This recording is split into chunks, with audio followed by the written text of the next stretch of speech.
रक्त मिश्रित पाण्यासाठी तुम्ही आंदोलन केलं, काय साध्य झालं? साध्य म्हणजे असं आहे की आम्हाला साध्य एक करायचं होतं की मालेगावकरांचं आरोग्य धोक्यात आहे.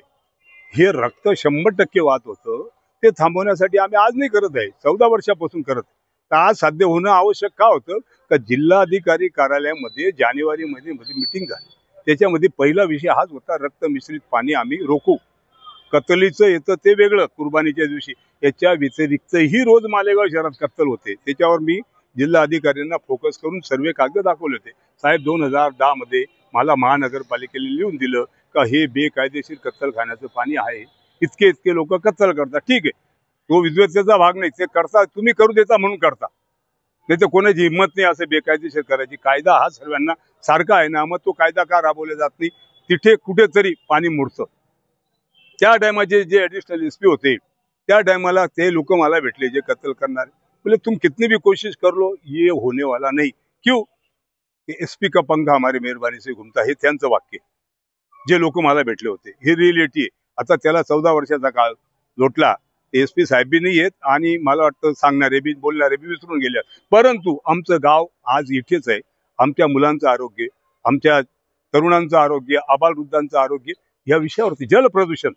जलप्रदूषण कसं का? अहो एवढं जर रक्त तिथे जात असेल तर त्याच्यातनं व्हायरल इन्फेक्शन निर्माण होऊ शकतं.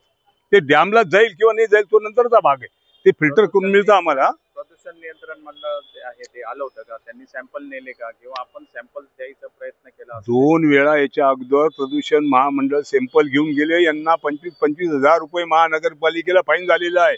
हे सांगत नाही, मी तुम्हाला सांगतो. हे लपवालपवी करता.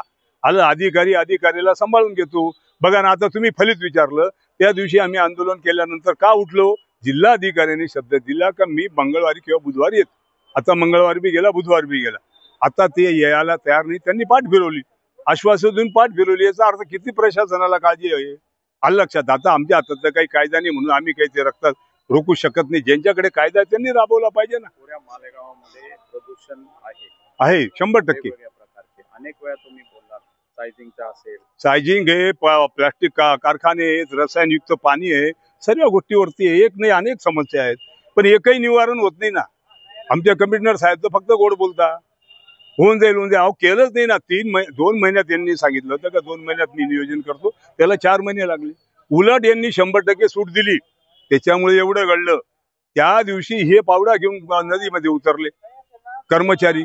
त्याच्या अगोदर दरवर्षी 8 दिवस अगोदर करता, आणि जो पाईप होता तो पाईप इतक्या जोरात फुटला की ते रक्त सर्व यांचं कत्तलखान्याचं बिंग फुटलं. आलं तुम्ही पाहिलं प्रत्यक्षात धोधो वाहत होतं, जसं काही पाठ वाहू राहिला. रक्तरंजित जर मोसम नदी होत असेल तर मग त्या रक्ताचा काय उपयोग, आपला त्या नदीचा काय उपयोग? प्रदूषण नियंत्रण मंडळ जे आहे मालेगावच्या बाबतीत कडक कारवाई करत नाही, याचा अर्थ काय? प्रदूषण महामंडळाला भरपूर उत्पन्न आहे मालेगावात, आलं लक्षात. प्रदूषण महामंडळाचे अधिकारी कुठे येतात, कुठे बसतात, मी तुम्हाला प्रॅक्टिकल दाखवून देतो. त्यांना त्यांची दक्षिणा मिळून जातं, ते मस्त राहतात, त्यांना काही घेणं. बाबतीत हा हो, सायझिंग झालं, प्लास्टिक कारखाना, ते कुठे बसतात मी तुम्हाला दाखवणार. राईट इन माझ्याकडे पुरावे आहेत ना. आलं का? आता तक्रार केलेली, कुणी दखल नाही घेतली. आता म्हणजे असं नाही का महानगरपालिकेकडे तक्रार केली, मी प्रदूषण महामंडळाकडे बी तक्रार केलेली, आलेच नाही. बघू करू, फक्त रजिस्टर आमचं मिळतं ते ठेवून घेता, वाचून घेता, पण वाचण्याचं गांभीर्य का लक्षात येत नाही?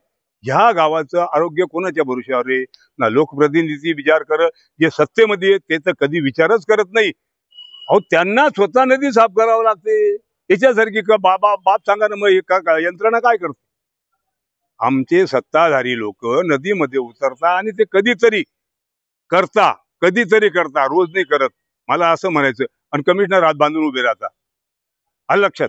आणि मंत्री महोदय नदी साफ करता, म्हणजे ही लाजीरवाणी बाब नाही का? हे खंत नाही का?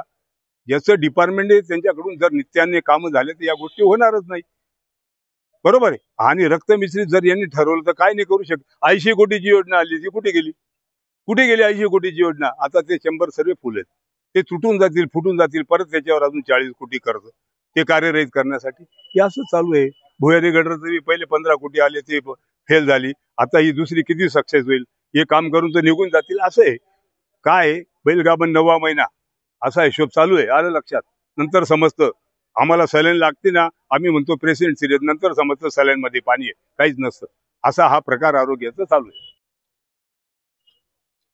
मालेगाव शहरात प्रदूषण जे आहे, सायझिंग असेल, प्लास्टिक कारखाने असेल, यासाठी तुम्ही गेल्या 20 वर्षापासून प्रयत्न करता, पण काही फरक झालेला दिसत नाही. याला कारण काय असेल? मालेगाव शहराच्या प्रदूषणाच्या संदर्भातला म्हणजे हवेचं प्रदूषण असेल, त्याचबरोबर पाण्याचं प्रदूषण असेल, या संदर्भात सामाजिक कार्यकर्ते म्हणून आम्ही आमची भूमिका गेल्या 20 वर्षापासून मांडत आलेलो आहोत.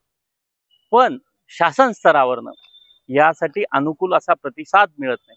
आमच्या गोष्टीला तर सोडाच, कलीम अब्दुल्ला ग्रीन ड्राईव्ह यांनी राष्ट्रीय हरित लवादाच्या माध्यमातून एक ऐशी पाणी आदेश राष्ट्रीय हरित लवादाने महाराष्ट्र शासनाला दिलेला आहे. त्या आदेशाची देखील अंमलबजावणी करण्याचं काम महाराष्ट्र शासन, महाराष्ट्र राज्य प्रदूषण नियंत्रण मंडळ, राष्ट्रीय हरित लवादाच्या अंतर्गत येणारं CPCB बोर्ड हे करत नाही आणि त्यामुळे मालेगाव शहरात प्रदूषण दिवसेंदिवस वाढतात. मला वाटतं यासाठी जर कोणी जबाबदार असेल तर ते राज्याचे मुख्य सचिव जबाबदार आहे आणि यासाठी जर कोणी सर्वाधिक टाळाटाळ करत असेल तर ते मालेगाव महानगरपालिकेचे सन्माननीय आयुक्त आहेत आणि यानंतर ज्याची कोणाची जबाबदारी असेल तर ती सन्माननीय लोकप्रतिनिधी म्हणजेच मालेगाव मध्यचे आमदार आणि मालेगाव बाह्यचे आमदार यांची ही सर्वस्वी जबाबदारी आहे की शहराचं प्रदूषण नियंत्रण करण्यासाठी राष्ट्रीय हरित लवादाने दिलेल्या आदेशाची अंमलबजावणी ही का होत नाही आणि याच्यासाठी जबाबदारी ज्यांच्यावर निर्धारित करण्यात आलेली आहे ते ॲडिशनल कलेक्टर हे देखील यास दोषी आहेत. या सर्वांवर या मालेगावच्या प्रदूषणाच्या नियंत्रणासाठी योग्य प्रकारे कामकाज केलं जात नाही, म्हणून हे सर्व जबाबदार आहे.